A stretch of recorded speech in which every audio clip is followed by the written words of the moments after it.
من قرأ القرآن ألبس والداه تاجا يوم القيامة وقال النبي صلى الله عليه وسلم يقال لصاحب القرآن أي يوم القيامة اقرأ وارتقي ورتل كما كنت ترتل في الدنيا فإن منزلك عند آخر آية تقرأها أو كما قال عليه الصلاة والسلام.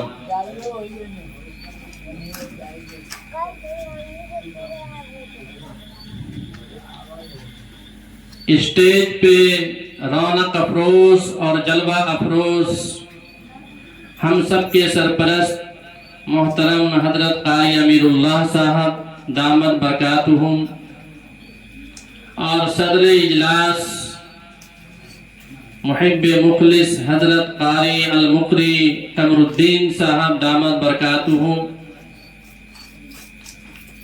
اور ان کے علاوہ دیگر حفاظ کرام و قرائے اعظام و سامعین کرام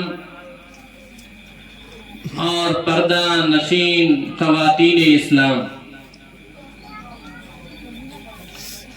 تھوڑی دیر کے لیے میں آپ حضرات کے سامنے حائل ہوں.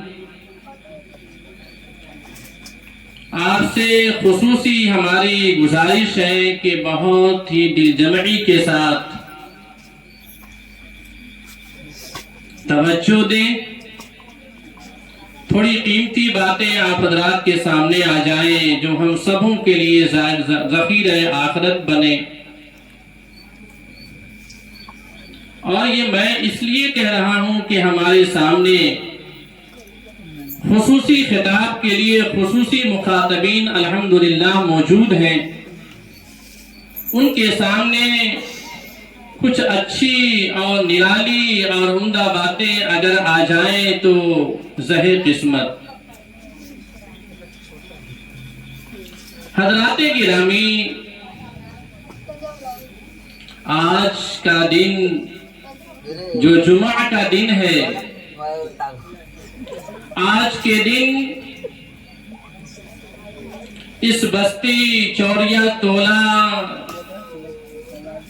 کی مسجد کے پڑھنے والے 3 طالب علموں کی دستار بندی ہوئی ہے. یہ ان کی خوشیوں کا دن ہے اور ان کے باپ اور ان کی ماں کی بھی خوشی کا دن ہے اور ان کے رشتہ داروں کی بھی خوشی کا دن ہے اور ہم سبوں کے لیے بھی فرحت اور خوشی اور مسرت کا دن ہے.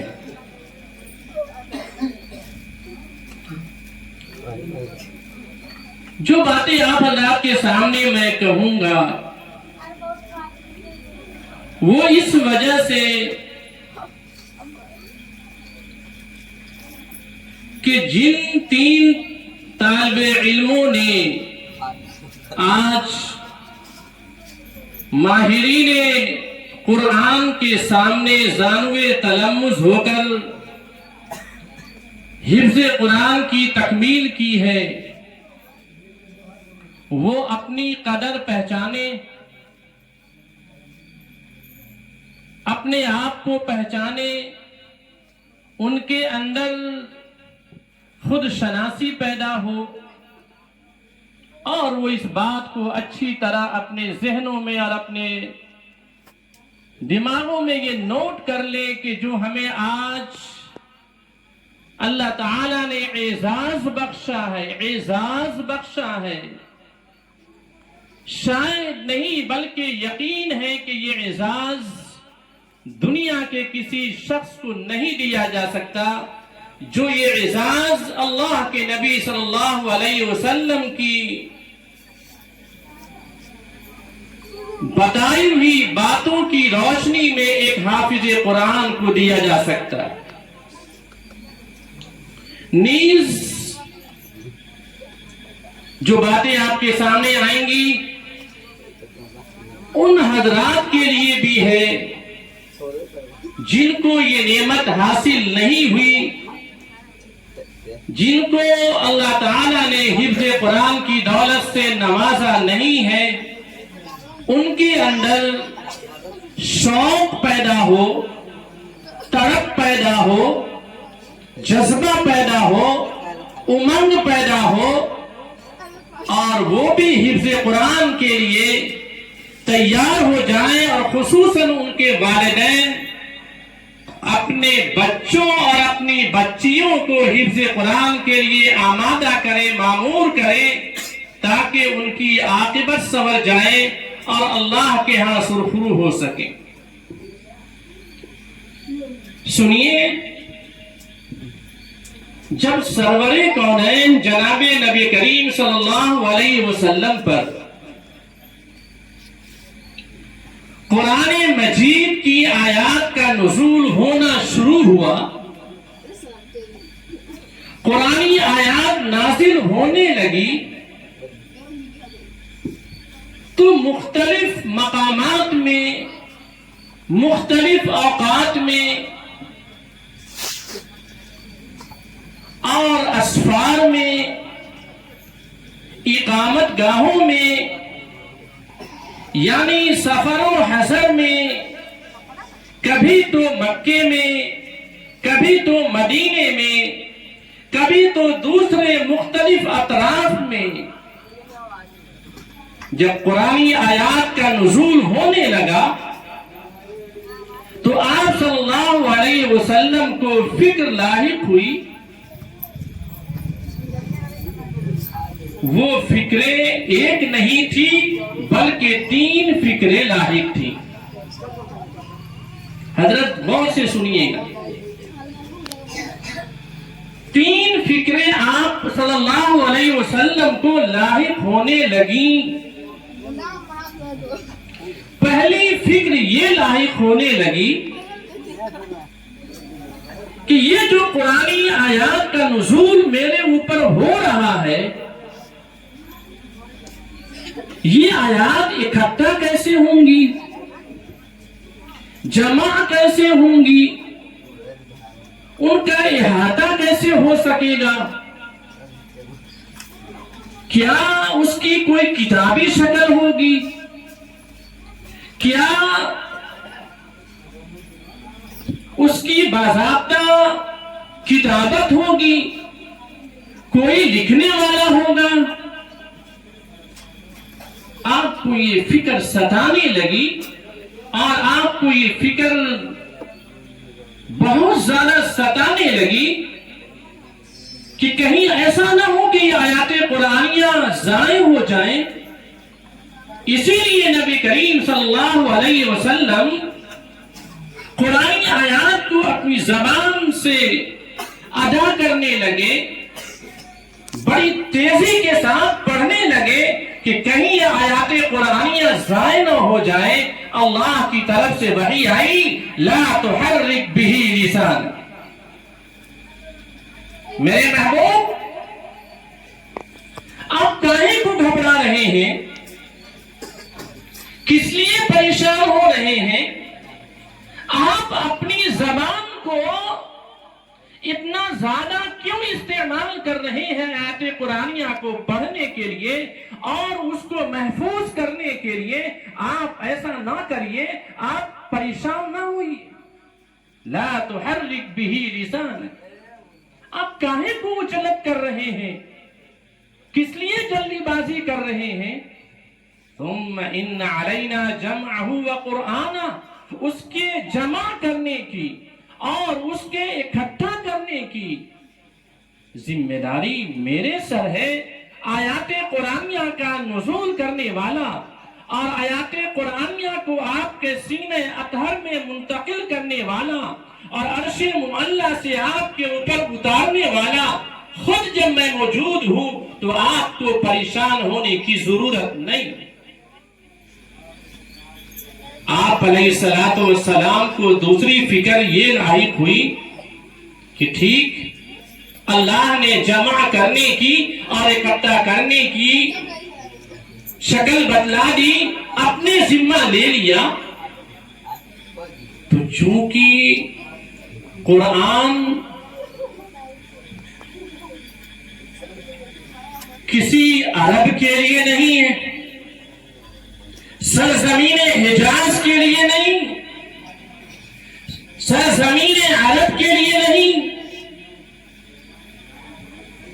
سعودی عرب کے لیے نہیں، بلکہ قرآن کریم جو قرآن مجید ہے وہ زندہ جاوید کتاب ہے، اور یہ قیامت تک کے لیے امت کی ہدایت کے لیے ہے۔ نہ اس میں کسی قوم کی خصوصیت، نہ اس میں کسی ملک کی خصوصیت، اور نہ کسی اس میں شہر کی خصوصیت، نہ اس میں کالے اور گورے کی کوئی تمیز۔ یہ تو پوری دنیا کے گوشے گوشے میں جانے اور پھیلانے اور راہ ہدایت پر گامزن ہونے کے لیے ہے۔ تو آپ اس کی فکر کر رہے تھے کہ آخر یہ ہوگا تو کیسے ہوگا۔ ہندوستانی عربی نہیں جانتے، پاکستانی عربی نہیں جانتے، بنگلہ دیشی عربی نہیں جانتے، اور دیگر ممالک والے عربی نہیں جانتے، تو ان کو یہ قرآن کیسے سمجھ میں آئے گا؟ قرآنی تفہیم و تشریح اور قرآنی تشریح اور اس کا مطلب کیسے سمجھ میں آئے گا لوگوں کو؟ اگر ہندوستانی نہیں سمجھیں گے تو پھر اپنے طلبہ کو کیسے سمجھائیں گے؟ اس کے حاملین کو اور اس کے قارئین کو اور اس کے حافظین کو کیسے روشناس کرائیں گے؟ استفادہ اور افادہ کیسے ہو پائے گا؟ آپ کو یہ فکر پریشان کرنے لگی اور آپ پریشان ہونے لگے۔ آپ علیہ السلام کو اللہ تبارک و تعالیٰ نے وحی کے ذریعے سے سمجھایا کہ آپ کو فکر کرنے کی اور حیران ہونے کی اور پریشان ہونے کی ضرورت نہیں ہے۔ سمجھانا، بجھانا، اس کی تشریح اور اس کا مطلب بتانا اور ملک کے تمام گوشوں میں پہنچانا، یہ محض ہماری ذمہ داری ہے، محض ہماری ذمہ داری۔ جیسا کہ ہم نے قرآن کی دوسری آیت پڑھی، اِنَّا نَحْنُ نَزَّلْنَا الذِّكْرَ وَإِنَّا لَهُ لَحَافِظُونَ۔ کاہے کو پریشان ہو رہے ہیں؟ آپ کو معلوم ہونا چاہیے کہ آپ حافظ قرآن بننے جا رہے ہیں، اور حافظ قرآن جب آپ بننے جا رہے ہیں تو آپ کے واسطے سے پوری امت، یعنی آپ کی امت، یہ آپ کی خصوصیت ہے کہ آپ کی امت کے لوگ قرآن کریم کے حفظ کی دولت سے مالا مال ہوں گے۔ وَإِنَّا لَهُ لَحَافِظُونَ۔ چونکہ ہم حافظ قرآن ہیں، ہم حافظ قرآن ہیں، اس لیے ہماری ذمہ داری ہے کہ ملک کے ہر گوشے میں، دنیا کے چپے چپے میں قرآن کریم کو پہنچانا اور اس کو سمجھانا اور اس کو یاد کرانا اور اس کو آسان طریقے سے 12 اور 10 سال اور 9 سال کے بچے کے سینے میں پہنچانا، یہ ہماری ذمہ داری ہے۔ پھر نبی کریم علیہ السلام کو پھر یہ فکر لاحق ہوئی۔ کیا فکر لاحق ہوئی؟ کہ ٹھیک ہے، قرآنی الفاظ اور قرآنی حروف کو یاد کرنے والے تو یاد کر لیں گے، اور اللہ کی بندگی کو بروئے کار لانے میں پوری انتھک کوشش کریں گے، اور قرآنی آیات کو اس کے اندر استعمال بلا شبہ کریں گے، لیکن جو اللہ کے احکامات ہیں، جو اللہ کے فرامین ہیں، جو اللہ کے فرمودات و ارشادات ہیں، جو اللہ کے مناہج اور اللہ کے مقاصد ہیں قرآنی علوم کو دنیا میں نازل کرنے کا، وہ کیسے سمجھ میں آئے گا؟ کون اس کو سمجھنے والا ہوگا؟ کون اس کو سمجھائے گا؟ کہاں سے کوئی سمجھانے والا آئے گا؟ کس ملک سے اور کس خطے سے اور کس گوشے دنیا سے آئے گا اور قرآنی علوم کو سمجھائے گا؟ اللہ نے کہا کاہے کو پریشان ہو رہے ہیں؟ ثم ان علینا بیان، حضرت بیان کرنا، وضاحت کرنا، تشریح کرنا اور قرآنی مقاصد کو لوگوں کے سامنے بتانا، یہ ہماری ذمہ داری ہے۔ کس کے ذریعے سے ہم بتائیں گے اور کن لوگوں کا واسطہ ہم لیں گے اور کن لوگوں کا واسطہ لے کر کے ہم پوری دنیا کے اندر اس بات کو پہنچائیں گے؟ جب یہ تینوں فکروں کا جواب حضرت حق جل مجدہ نے اپنے محبوب حضرت محمد مصطفیٰ صلی اللہ علیہ وسلم کو دیا تو آپ علیہ الصلوۃ والسلام کو تسکین ہوئی، سکون ہوا، اور پھر اس کے بعد آپ علیہ الصلوۃ والسلام نے اس کی تعلیمات پوری دنیا کے اندر کی۔ مزید اس کی تفصیل آگے نہ کرتے ہوئے جو ہم نے دو حدیثیں پڑھی ہیں، ہم نے جو دو حدیثیں پڑھی ہیں، ایک معاذ جوہنی کے حوالے سے اور دوسری حدیث حضرت عبداللہ ابن عامر کے حوالے سے، عمر نہیں، عبداللہ ابن عامر، عین میم را اور اس کے بعد واو۔ پہلی حدیث کا حاصل یہ ہے کہ جس نے قرآن کریم پڑھا، یعنی جس نے قرآن کریم کو یاد کیا، اس کے الفاظ کو، اس کے حروف کو یاد کیا، اور یاد کرنے کے بعد اس نے اس کو اس طریقے سے اپنے سینے کے اندر محفوظ کیا کہ اس پر عمل بھی کیا۔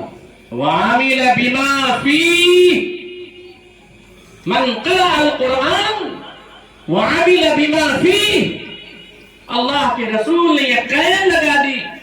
بھائیو، مولانا صاحب یا ماتا صاحب سو رہے ہیں، ذرا جگا دیجئے، جگا دیجئے، جگا دیجئے ان کو۔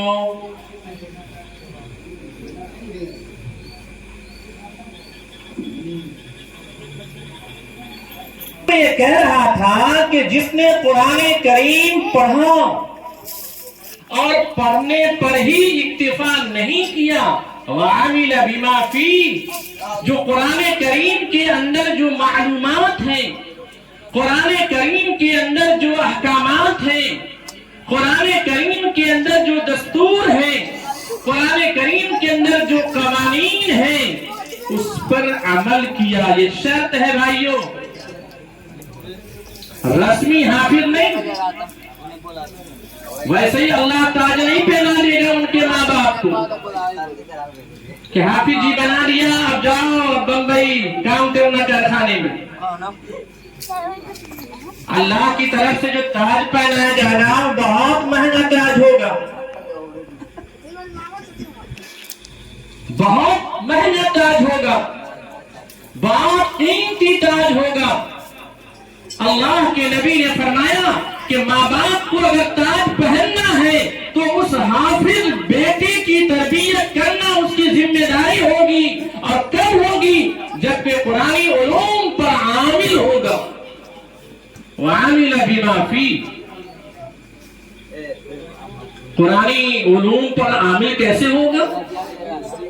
کیا اب کمانے جائے گا بمبئی اور دلی تو داڑھی صاف کر لے گا؟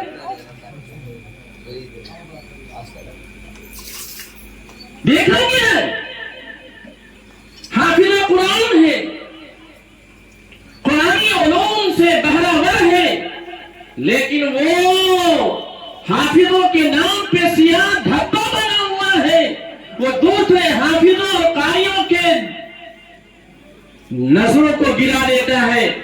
نام نہاد ہے وہ حافظ قرآن جس کے چہرے پہ داڑھی نہیں ہے۔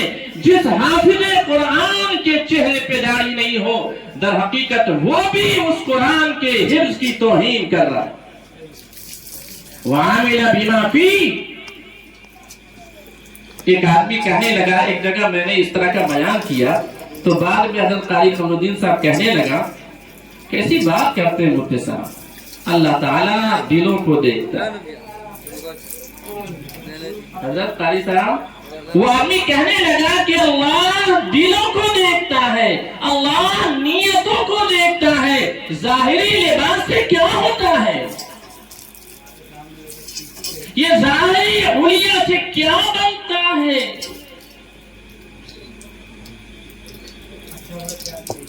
تو اس کا جواب دیا گیا اس کو کہ سنو، تمہیں یہ حق نہیں ہے اس طرح کے سوال کرنے کا،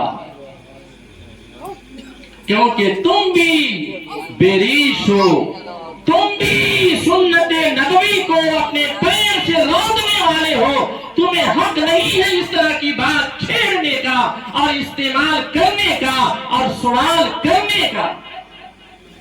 یہ بات تو وہ کہے گا جس کا چہرہ اور جس کی شکل و شباہت اور جس کی شکل و صورت اور جس کا حلیہ نبی کریم صلی اللہ علیہ وسلم کی طرف۔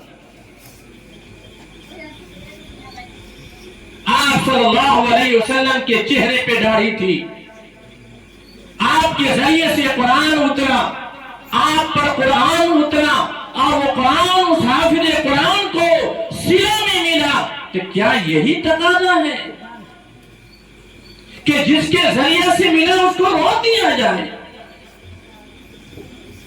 صحابہ کرام کے چہروں پہ داڑھیاں تھیں، ان کا لباس، ان کا حلیہ، ان کا لب و لہجہ، ان کی گفتگو سنی، ان کی بات چیت، ان کی نقل و حرکت، ان کا چلنا پھرنا، ان کا بولنا چالنا ایسا تھا جس سے یہ سمجھ میں آئے کہ واقعی وہ حافظ قرآن، عامل قرآن۔ ورنہ ایسے آدمی کو اعتراض کرنے کا قطعی حق نہیں ہے جو کہے کہ اللہ دلوں کو دیکھتا ہے، اللہ نیتوں کو دیکھتا ہے۔ اس پر بڑی اچھی مثال دی ہے حضرت مولانا شاہ ابرار الحق صاحب رحمۃ اللہ علیہ نے۔ انہوں نے فرمایا کہ سنو، ایک کبوتر ہے، اس کبوتر کو کسی نے پکڑ لیا، ہوتا ہے نا کبوتر جس کو ہم وہ پریوا کہتے ہیں، پریوا پکڑ لیا، اور پکڑنے کے بعد جلدی جلدی اس کے پروں کو نوچ دیا۔ حافظ عباد اللہ صاحب سنیے، آپ کے طفیل میں سارا کام ہو رہا ہے۔ اس کے پروں کو توڑ دیا، نوچ لیا، اور نوچنے والا کہتا اب اڑو، اڑ جاؤ۔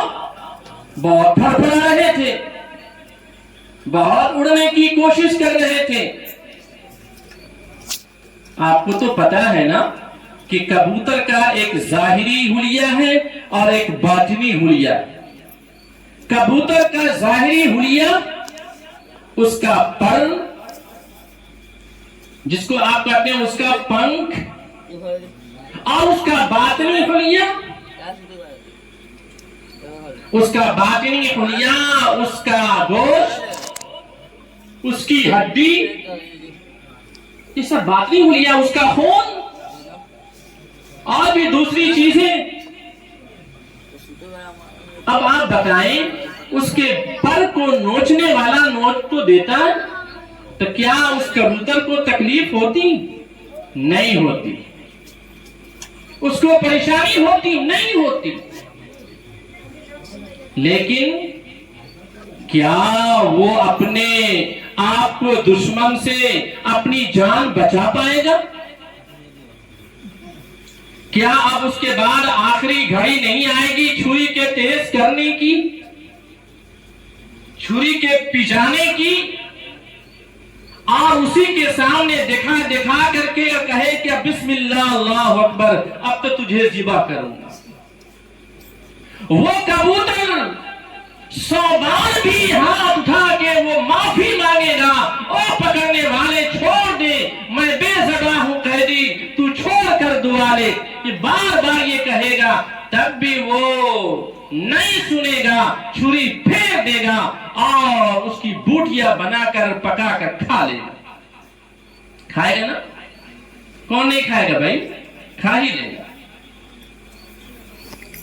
دشمن سے وہ اپنے آپ کو نہیں بچا پایا، وہ پکڑنے والا دشمن تھا جو اس کبوتر کی جان کو نہیں بخشا، مار ڈالا، کھا گیا، لقمہ اجل بنا لیا۔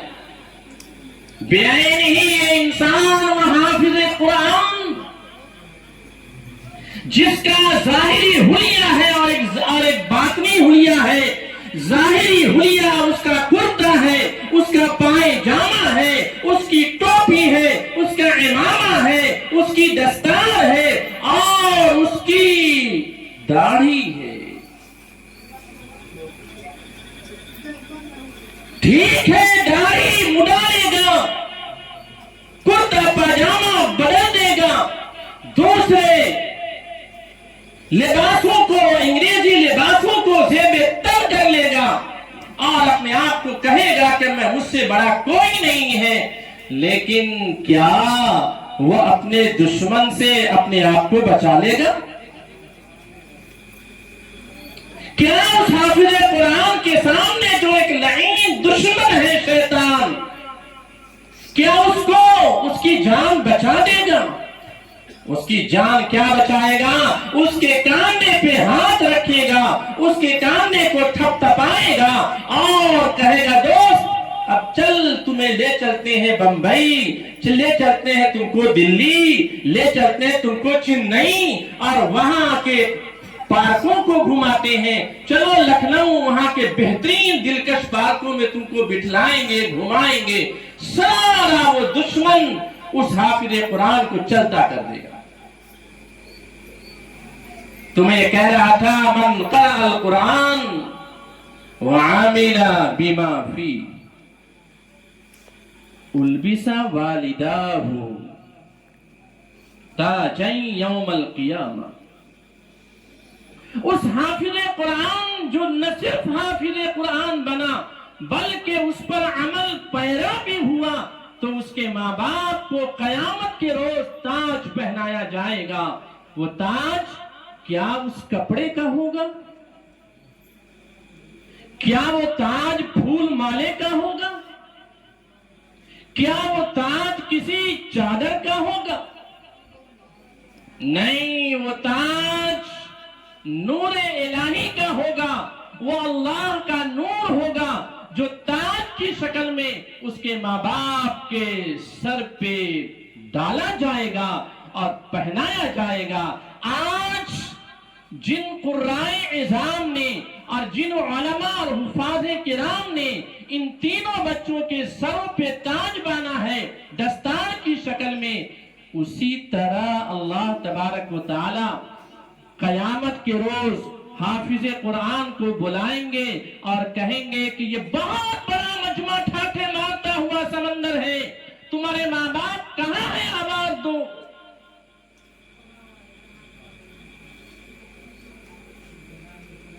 یہ تینوں بچے اپنے ماں باپ کو پکاریں گے، ابو سن رہے ہیں؟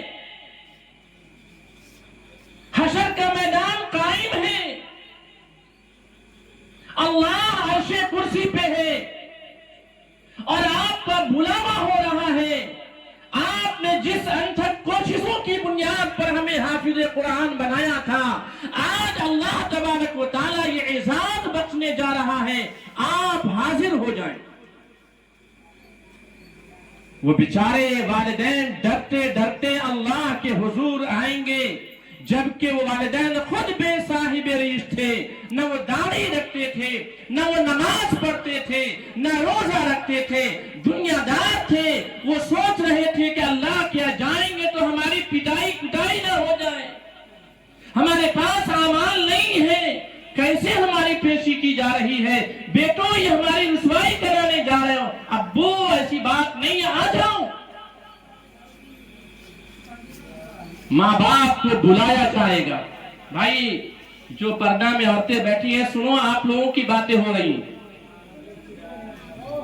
شور نہ مچائیے، یہ میلہ والا جلسہ نہیں۔ ماں باپ کو بلایا جائے گا اور ماں باپ کو بلانے کے بعد اللہ تعالی اپنے فرشتے کو حکم دیں گے کہ ان ماں باپ کے سروں پہ نور کا تاج پہنایا جائے۔ کتنا اچھا لگ رہا تھا قاری صاحب، یہ تینوں بچے کھڑے تھے، سر پہ تاج پہنایا جا رہا تھا، دستار باندھی جا رہی تھی، بہت ہی بزرگان دین اور بڑے عمدہ قسم کے لوگ ان کے سروں پہ تاج پہنا رہے تھے۔ یہی منظر ان کے ماں باپ کے ساتھ ہوگا۔ ارے بھائی وہ اعزاز اللہ کی طرف سے ایوارڈ ہوگا، اللہ کی طرف سے انعام ہوگا، اللہ کی طرف سے بشارت دی جائے گی کہ حافظ قرآن تمہارے ماں باپ کے لیے اور خود تمہارے لیے 2 ایوارڈ دیے جا رہے ہیں، 2 بشارتیں دی جا رہی ہیں، 2 انعامات اور نوازشات تمہیں عنایت کی جائیں گی۔ پہلی بشارت اور پہلا انعام یہ ہوگا کہ ان کے ماں باپ کے سروں پہ نور کا تاج پہنایا جائے گا۔ ضوء احسن من ضوء الشمس فی الدنیا، اس تاج کی روشنی اتنی زیادہ تیز ہوگی کہ سورج کی روشنی اس کے سامنے مات کر جائے گی۔ یہ روشنی ہے نا، یہ ٹیوب لائٹ کی اچھی نہیں لگتی؟ بالکل لگتی، اگر روشنی نہ ہو تو بالکل اندھیرا ہو جائے۔ اتنی تیز روشنی ہوگی کہ لوگ رش کریں گے، ارے یہ کون لوگ ہیں؟ کہا جائے گا یہ وہ لوگ ہیں جنہوں نے اپنے معصوم بچوں کو اور اپنے نونہال بچوں کو قرآن کریم کی نسبت سے حافظ قرآن بنایا جائے گا۔ حفظ قرآن کی بدولت اور حافظ قرآن کے واسطے سے ہمیں یہ تاج پوشی کی جا رہی ہے اور ہمیں یہ تاج پہنایا جا رہا ہے۔ سوال یہ پیدا ہوتا ہے کہ حافظ قرآن وہاں پر دم بخود ہوگا، قاری صاحب وہاں پہ حافظ قرآن دم بخود ہوگا، میرا کیا ہوگا؟ دنیا میں تو قاری صاحب نے تاج پہنا دیا تھا، کپڑے کا تاج پہنا دیا تھا، اور یہاں ہمیں نہیں پہنایا جا رہا۔ ہمارے واسطے سے ہمارے ماں باپ کو پہنایا گیا اور ہمیں نہیں پہنایا جا رہا۔ یہ عجیب ماجرا، ماں باپ کو پہنایا جا رہا۔ نقطہ شناس مفسرین نے اور محدثین نے لکھا ہے، اس بات کو اچھی طرح نوٹ کر لیں عوام اور سامعین، کہ جو بھی بچے حفظ قرآن کرتے ہیں وہ اپنی دل کی خوشی سے نہیں کرتے، وہ اپنی رضامندی سے نہیں کرتے، بلکہ ماں باپ کے کہنے اور مجبور کرنے کی وجہ سے کرتے ہیں، ماں باپ کی پٹائی کی وجہ سے کرتے ہیں، اور اپنے استاد کی نگہبانی اور نگرانی کی بنیاد پہ کرتے ہیں۔ ورنہ وہ ان کا بس چلے تو کب وہ دلی یا بمبئی کا راستہ پکڑ لیں۔ ماں باپ کے کوسنے کی وجہ سے، ماں باپ کے بار بار کہنے کی وجہ سے، کبھی اس کی امی اس کے لیے پراٹھا پکا رہی ہے، کبھی حلوہ بنا رہی ہے، کبھی خاستہ بنا کے دے رہی ہے، کبھی چوڑا بنا کے دے رہی ہے، کبھی کچھ دے رہی ہے، باپ باپ کے پاس گیا، ابو میں مدرسہ جانے جا رہا ہوں، پیسے دیجئے، وہ پیسہ دیتا ہے، تب جا کر کے وہ بیٹا کسی طرح سے سر اٹھاتا ورنہ منہ گرائے رہتا ہے۔ بڑی مشکلوں کے بعد وہ حافظ قرآن جو ابتدائی مرحلے سے گزرتا ہے وہ مدرسے یا مکتب میں جا کر حفظ قرآن شروع کرتا ہے، اور اپنے استاد کا ڈنڈا تو الگ ہے۔ بڑی مصیبتوں کے بعد اور بڑی کٹھنائیوں کے بعد وہ اپنی جان کھپاتا ہے، اور کھپا کر کے وہ حافظ قرآن بنتا ہے۔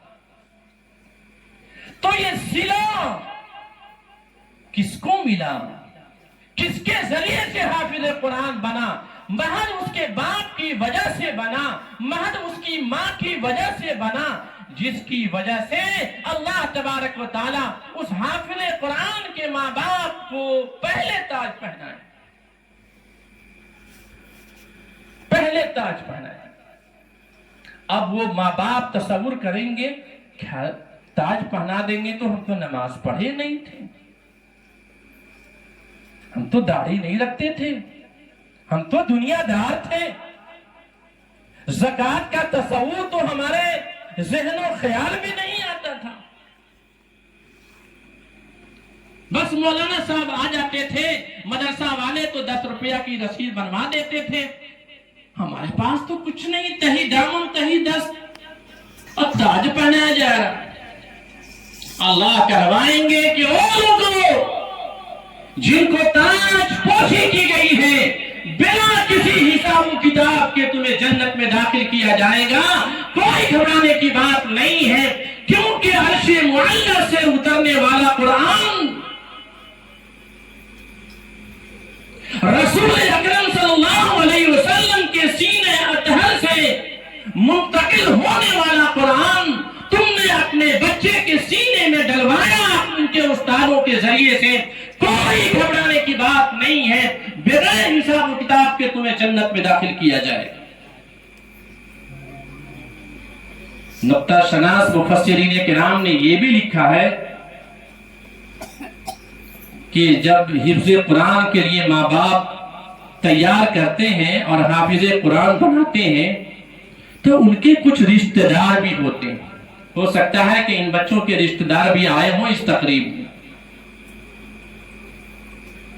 ہم جانتے ہیں، ہم لوگ اسی میدان کے ہیں۔ کچھ رشتہ دار ایسے ہوتے ہیں نام نہاد جو یہ کہتے ہیں ان کے ماں باپ کو، کیا اس کی زندگی برباد کر دی بھائی تم نے، ارے حافظ قرآن بنانے سے تمہیں کیا ملے گا، کیا پیسے دے گا، کیا گھر بنوا دے گا، کیا بلڈنگ ٹھکوا دے گا، کیا بینک بیلنس کروا دے گا، ارے انجینئر بنواتے تو تمہارا بیٹا ڈی ایم بنتا اور نہ جانے ایس ایس پی بنتا، مکھ منتری بنتا، وزیر اعظم بنتا، نہ جانے کیا اور کیا چنی یا چنا بنتا، یہ حافظ قرآن بنا ہے۔ کیا ملا اس کو؟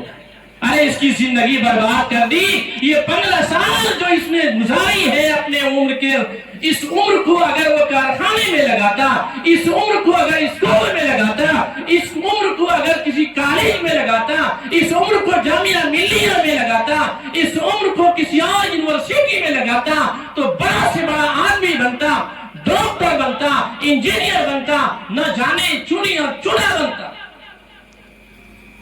کیا مل جاتا ہے؟ قاری صاحب کو کیا پیسہ مل جاتا ہے؟ مفتی صاحب کو کیا روپیہ مل جاتا ہے؟ یہ تو ہم لوگوں کی نظروں میں کوئی اچھے آدمی تھوڑی ہے، نہ ان کے پاس مال ہے، نہ ان کے پاس دولت ہے، نہ ان کے پاس جائیداد ہے، نہ ان کے پاس زمین ہے، نہ ان کے پاس بینک بیلنس ہے، اور تنخواہیں ان کی 10,000 8,000۔ توبہ توبہ توبہ توبہ، کیا بنا رکھا ہے آپ لوگوں نے حافظ بنا کر کے؟ محدثین نے لکھا، سن لو لوگوں، اللہ تبارک و تعالی اس موقع پر اس حافظ قرآن سے کہیں گے کہ تمہارے ماں باپ کو تو تاج پہنا دیا گیا، اب تم اپنی مرضی سے 10 آدمیوں کو بلاؤ اور اس کو جنت کے دروازے پر پہنچاؤ۔ اس میں کوئی قید نہیں ہے کہ رشتہ دار ہو، دوست ہو، احباب ہو، کوئی قید نہیں، بھائی ہو، بہن ہو، چاچا ہو، ماموں ہو، دادا ہو، نانا ہو، کوئی قید نہیں، کوئی تفصیل نہیں۔ جن کو تم چنو گے وہ داخل ہو جائیں گے۔ 10 آدمیوں کو چنو۔ حضرت قاری صاحب اس موقع پر اللہ کی طرف سے اس حافظ قرآن کو کہا جائے گا کہ اے حافظ قرآن، اس بات کو اچھی طرح تم دل میں بٹھلا لو،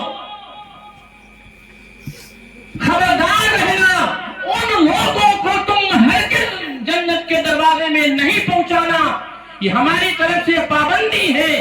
جنہوں نے حفظ قرآن کرانے اور کرنے کے موقع پر روئے بنے تھے، تمہارا مذاق اڑایا تھا، تمہارے ماں باپ کو اکسایا تھا، اور تمہارے ماں باپ کو اس نے الٹا سیدھا کہا تھا کہ تم نے اپنے بیٹے کی عمر کو ضائع کر دیا۔ خبردار، ایسے لوگوں کو جنت میں جانے کی اجازت نہیں ہے۔ جنہوں نے ہمارے قرآن کا مذاق اڑایا اور جنہوں نے حفظ قرآن کا مذاق اڑایا اور جنہوں نے حافظ قرآن کا مذاق اڑایا اور یہ کہا کہ اس نے عمر کو ضائع کر دیا،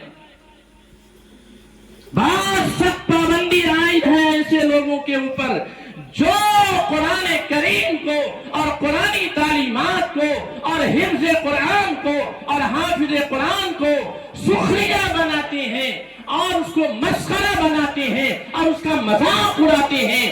اللہ کی طرف سے یہ پابندی ہوگی کہ ایسے شخص کو ہمارے سامنے نہیں لایا جائے اور اس کو جنت میں پہنچانے کے لیے تمہیں اجازت نہیں دی جائے۔ غور کریے لوگوں، اچھی طرح سنیے اس بات کو۔ بھلے ہی آپ لوگوں کی نظروں میں اور آپ لوگوں کی نگاہوں میں حاملین قرآن کی اور علماء قرآن کی اور حافظین قرآن کی اہمیت ہو نہ ہو، لیکن اس حدیث کی روشنی سے بات ثابت ہوتی ہے اور اچھی طرح نکھر کے آیا ہو جاتی ہے کہ حافظ قرآن کا جو رتبہ ہے، جو مقام ہے، جو اللہ نے یہ دولت عطا کی ہے، دنیا کے کسی بھی شخص کو نہیں دی۔ اسی وجہ سے بخاری شریف کی حدیث ہے، خیرکم من تعلم القرآن وعلم۔ لیکن دوسری حدیث ہم نے پڑھی، وعن عبداللہ بن عمرو رضی اللہ عنہ قال قال رسول اللہ صلی اللہ علیہ وسلم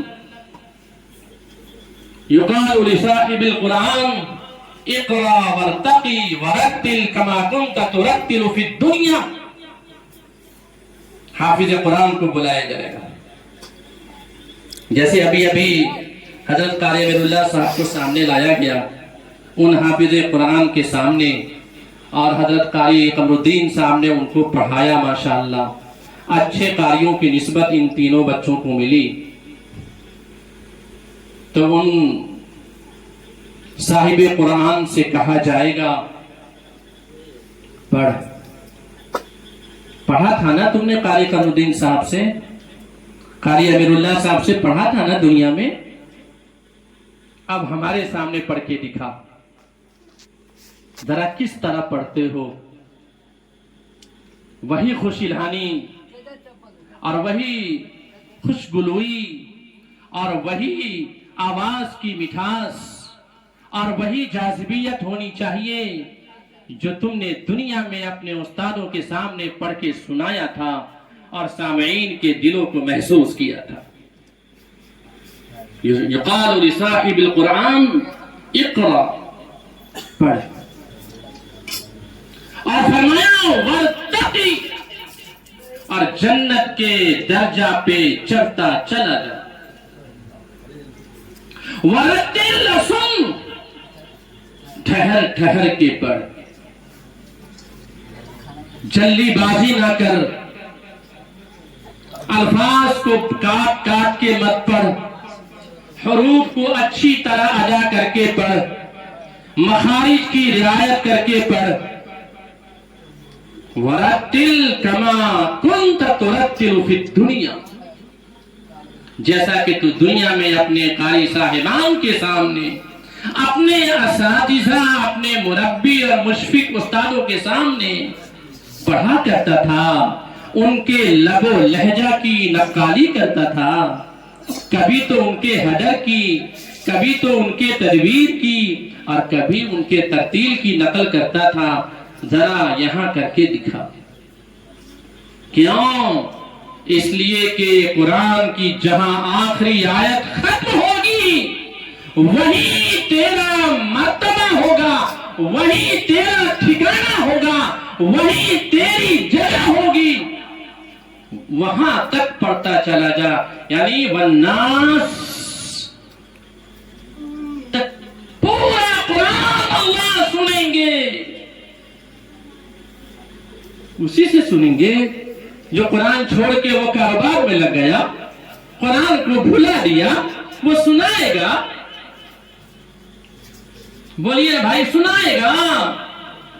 ان والدین کو اچھی طرح اس بات کو نوٹ کر لینا چاہیے کہ حافظ قرآن بنانا کوئی مشکل نہیں، آسان ہے، لیکن اس پر عمل پیرا کرانا اور آخر عمر تک ان کو باقی رکھنا، یہ بہت بڑا کام ہوگا، بہت بڑی ذمہ داری ہوگی،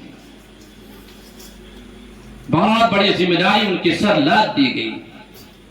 اس کو ضائع کرنا یہ توہین اور اس کی رسوائی کے اندر شامل ہوگی۔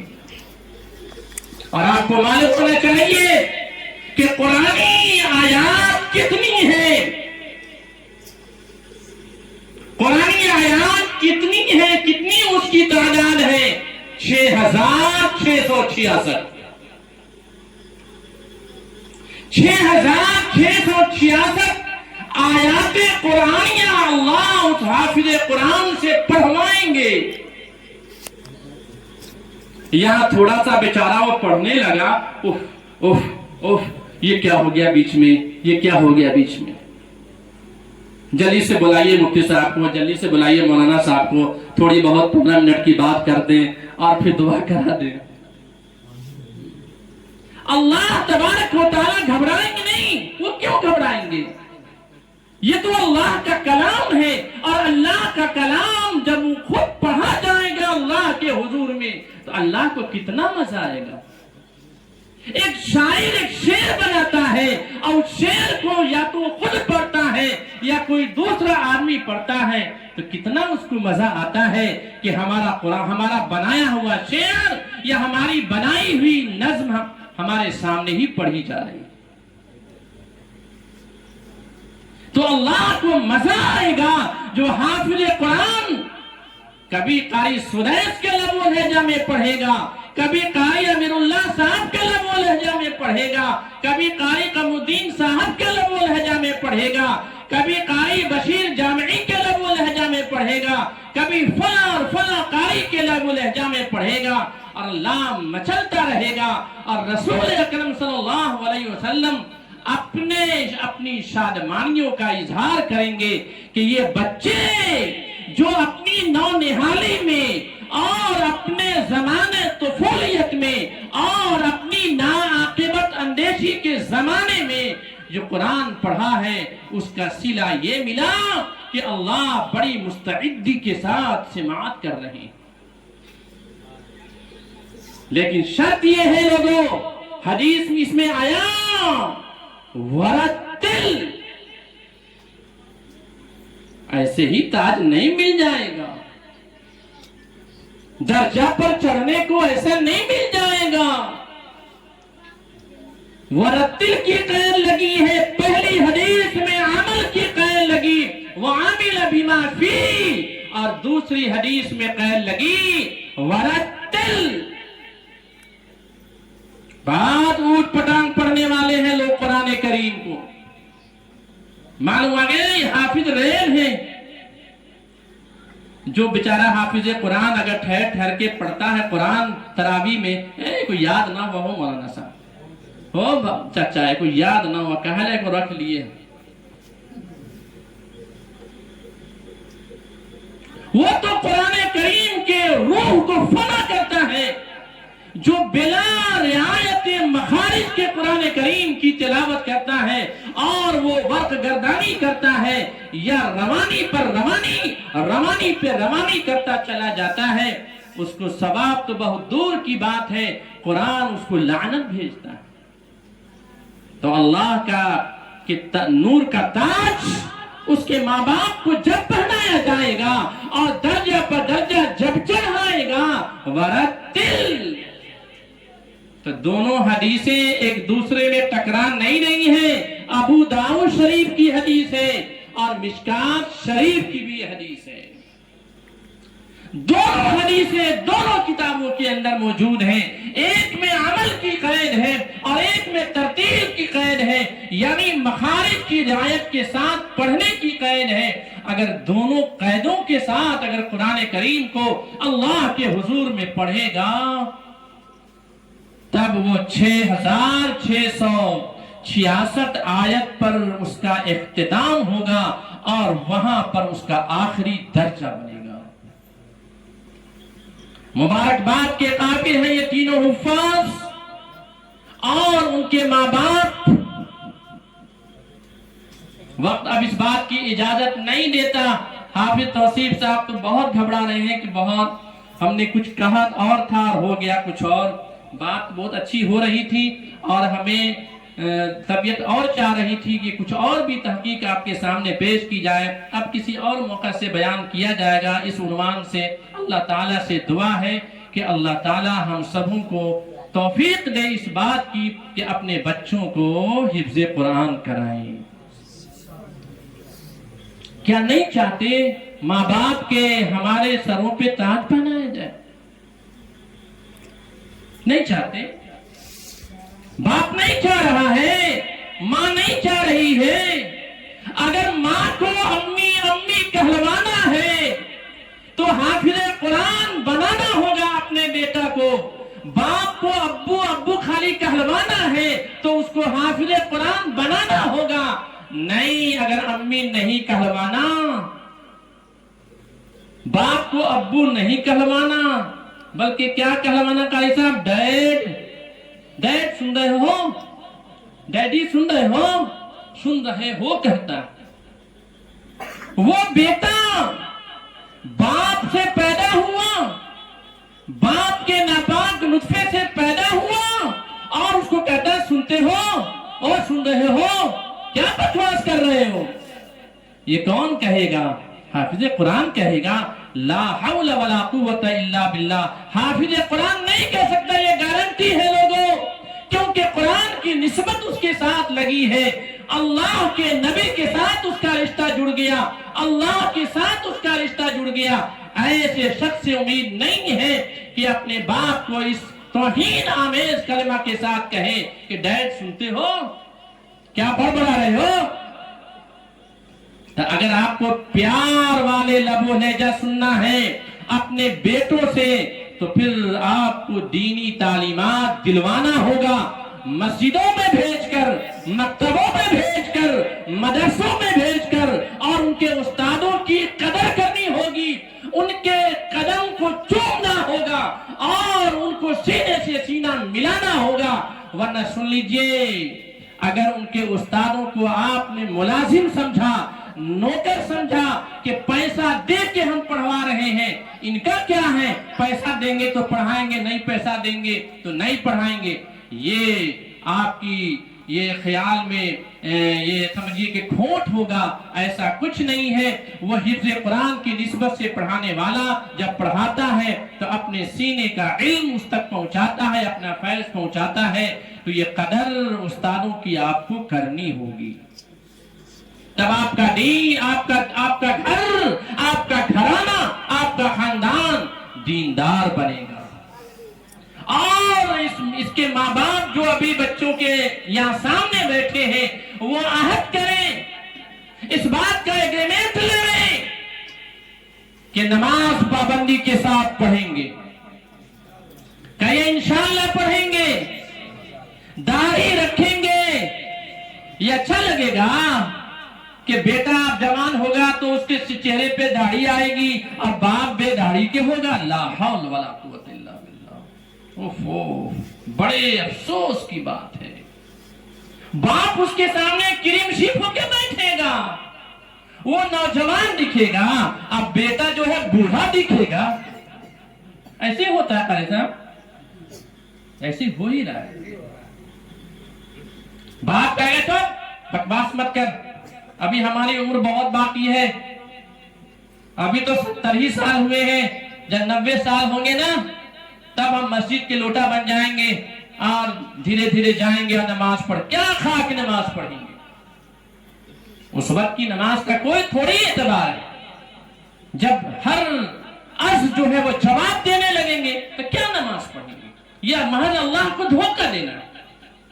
یہ عزم کریں, یہ وعدہ کریں اس پاک مجلس کے اندر جتنے بھی ان کے ماں باپ بیٹھے ہیں, باپ اگر بے نمازی ہے تو نمازی بن جائیں, ورنہ آپ کو کہنے کا حق نہیں ہے کہ بیٹے اذان ہو گئی جاؤ نماز پڑھنے. کس منہ سے کہتے ہیں, کس ضمیر سے کہتے ہیں, کس جسارت سے کہتے ہیں؟ یہ بات افسوس کی بات ہے اور ایمان کے خطرے کی بات ہے یہ کہ باپ بے نمازی ہو اور بیٹا کو نماز پڑھنے کے لیے کہے. اللہ کے نبی علیہ السلام کو اللہ نے حکم دیا تھا کہ حضرت جی اپنے صحابہ میں نماز کی تلقین کیجئے, تو ساتھ ساتھ آپ پر یہ ذمہ داری ہے کہ آپ بھی پابند رہیے گا, آپ بھی پابند رہیے گا. یہ نہیں کہ ڈنڈا لے کے استاد چلے چلو نماز کو, چلو نماز کو, تمہاری چمڑی اٹھیر دیں گے اور مار مار کے بھوسا بنا دیں گے, چلو مرغا بنو. اب پتا چلا کہ استاد جی وہ خود ہی نماز نہیں پڑھے اور لمبا لیٹے. نہیں میرے بھائیوں, پھر وہ کیا پڑھائے گا کہ اب خود ہی نماز نہیں پڑھتا. اسی طریقے سے ماں باپ کی ذمہ داری ہے کہ وہ خود نماز پڑھے. ماں اگر نمازی نہیں ہے تو نمازیہ بن جائیں, اگر ان کو تاج پہننا ہے تو. یہ ٹھیک ہے کہ اللہ بغیر حساب و کتاب کے, لیکن یہ حاشرین اور ناشرین کا جو مجمع ہوگا روز محشر کے میدان میں, تو سارے لوگ تعجب کے مارے دیکھیں گے یہ کون کھڑا ہے, ہاں یہ کون کھڑا ہے, یہ کون کھڑا ہے, یہ پتلون والا, یہ فل پینٹ والا, یہ تو دنیا میں داڑھی نہیں رکھتا تھا, یہ تو شراب پیتا تھا, یہ تو جوا کھیلتا تھا, یہ تو دنیا کے گندے گندے کام کرتا تھا اور اس کو تاج پہنایا جا رہا ہے. بہرحال اس موقع پر لوگ انگشت بدندہ رہیں گے کہ اس کو تاج پہنایا جا رہا ہے تو کیوں پہنایا جا رہا ہے. تو کم از کم ان لوگوں کے نظر میں تو اچھے رہیے جو آپ کے سلسلے میں اس طرح کے وہ بدگمانی رکھیں گے یا وہ بنیاد اپنا نظریہ قائم کریں گے کہ ان کو کیسے تاج پہنایا جا رہا ہے. خود بھی داڑھی رکھیے, خود بھی نماز پڑھیے, خود بھی روزہ رکھیے اور اپنی بیوی کو بھی کہیے, اور بلکہ بچے اب کہیں کہ آپ کی ذمہ داری ہے کہ آپ ہم لوگوں کے سر کو اونچا رکھیے اور ہم لوگ کے سر کو شرمسار نہ کیجیے. ورنہ کوئی بھی دنیا کا آدمی کہے چل چل یہاں سے, تیرا باپ تو نماز پڑھتا نہیں, تیرا باپ تو پھنڈرا بازار جا کر کے پورا بوتل چڑھا لیتا ہے, تیرا باپ جا کر کے سگا پیپر بازار پہ خوب چڑھا کے آتا ہے, اور تو آیا ہے ہم سے نصیحت جھاڑنے. کیوں ایسی بدگمانی پیدا کرو گے, کیوں اپنے بیٹوں کو ذلیل رسوا کراؤ گے؟ شرط یہ ہے لوگوں کہ اگر حافظ قرآن بنائے ہو تو اپنے آپ کو بنو.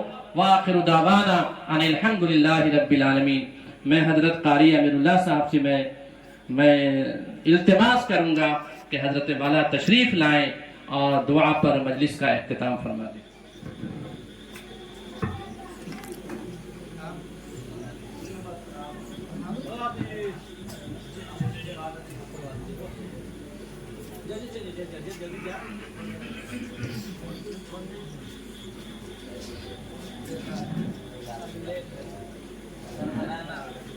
کہاں لوگ ہے